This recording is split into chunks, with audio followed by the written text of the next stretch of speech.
Okay, so we're going to be putting on the automatic bleed kit for the X440S, and we're also going to put in the magnetic oil strainer that goes right here in this line. So first thing you want to do is drain the coolant out. So there's a drain right here on this little tiny screw, and there's a copper washer behind it.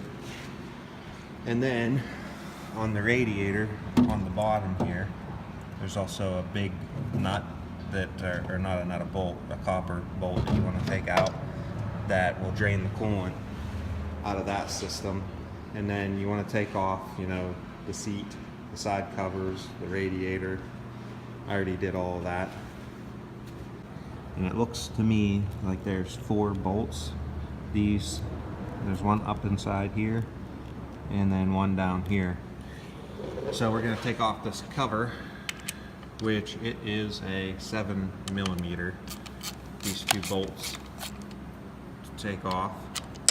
We'll get that off, and then we'll see down in there. You can see that bolt down there. We'll get this little cover off of here and figure out how we're going to get those off. These impeller cover bolts, they're actually 6mm. So what I did, instead of putting this on here because it was awfully loose, open end and the box end, I got a 6mm socket. Let's see if I can get it so you can see it. I got a 6mm socket and a pair of these snap-on like locking pliers, and I held onto the socket because the socket fit on there tighter than this 12-point box end wrench, and then grabbed the hold of the socket and turned it to break it loose. That way you don't round the head of the bolt off. Mine are in there pretty tight, so if you have something that's on there snug, just be careful that you don't round the head of it off.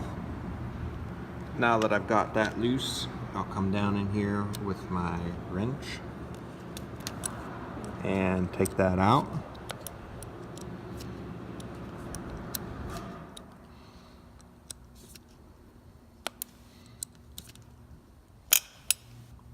We got the impeller cover off here, and we're going to clean up this material.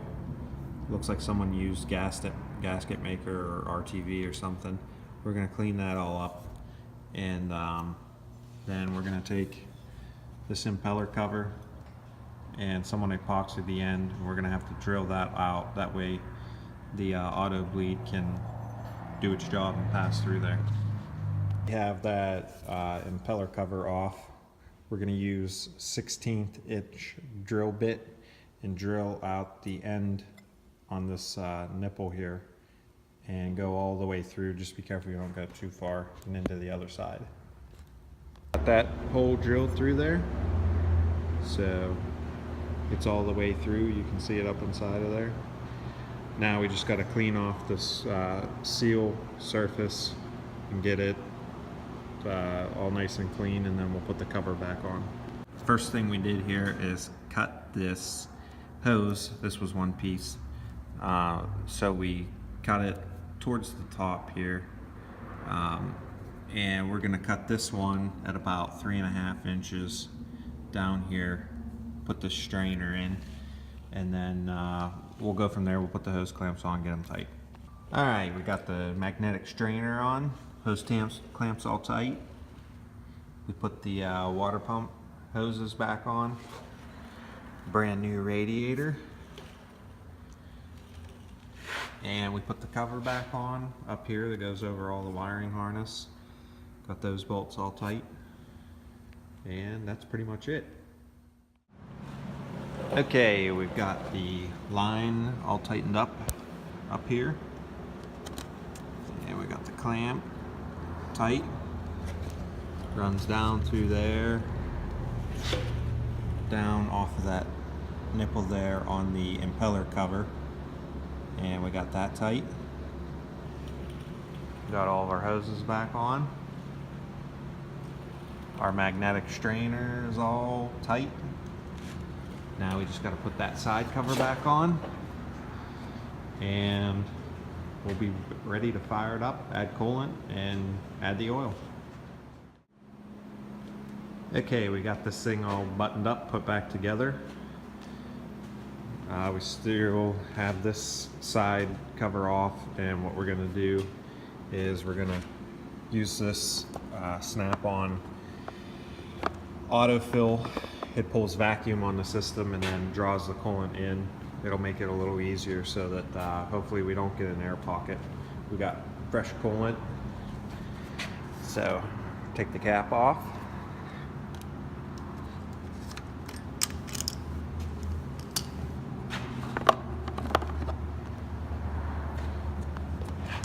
Hook this contraption up here.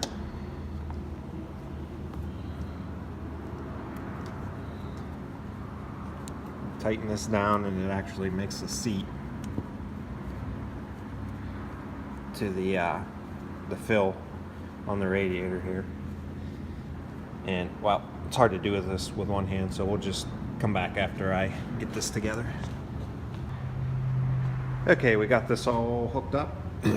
How this works is this uses air pressure to pull the coolant up out of the jug and fill it into the system so that you don't get any air pockets. And then whenever you're drawing air pressure on the old coolant, if there's any left residual, it'll drain into the bucket out of that line. But we shouldn't have any in there, so we shouldn't have to worry. Oh, you know what? We forgot to plug the overflow, so we'll do that. Okay, now we got the overflow plugged. Let's give this a shot again. And you want to be extremely careful not to pull too much, because you'll damage things if you get it too high. So we're going to go right around there. And let's check our hoses here. They're not collapsed or anything yet. So we could probably go a hair more. And if you look on your radiator cap, actually, it'll tell you, see the 1.4, that's in bars. So there's a conversion. I think one bar is like 14.7 PSI. So we should be good to go a little bit higher. Another thing that this is good for is it'll actually tell you whether or not you have any kind of leak that you missed or something, because that gauge will drop pretty fast if it's not all sealed. So that's a good way to tell whether or not you have any leaks left after you've done something. So now that we got that, it's holding pressure. We'll dip this. This is the pickup tube for that. We'll dip it in there and turn this valve open. You can see it's drawing it right in. Right out of the bucket. You want to make sure you got a clean bucket though. And there it goes. It's got all of it drawn in that it's going to. So let's cap this. And we'll let this drain out.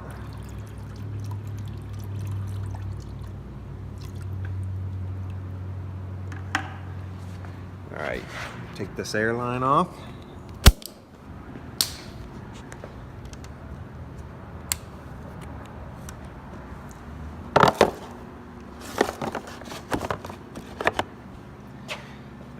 Take our vice grips off of here that we had locking up the overflow there. Yeah, let's take this off of here.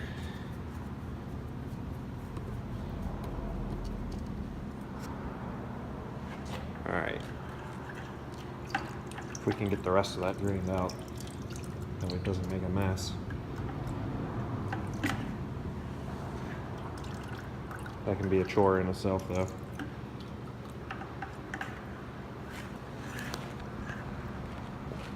We'll just set it over here. Okay. And you see, we got it pretty close to full. So what we'll do is, first of all, clean out the little bit of dirt that's hanging out in there. And then we'll top it the rest of the way off. We'll fire it up and run it. And then we'll check to make sure that the fluid's still full. Got that filled up. Just used a regular funnel. And of course, you don't have to use this vacuum bleeder just to fill this cooling system. You can use a regular funnel and everything. I just use it because I have it. So put the cap back on. We'll fire it up and check and make sure we don't have any leaks. Let it cool down and then recheck the coolant level, and then we should be good from there.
Alright, so we don't have any leaks. It looks like we took care of everything.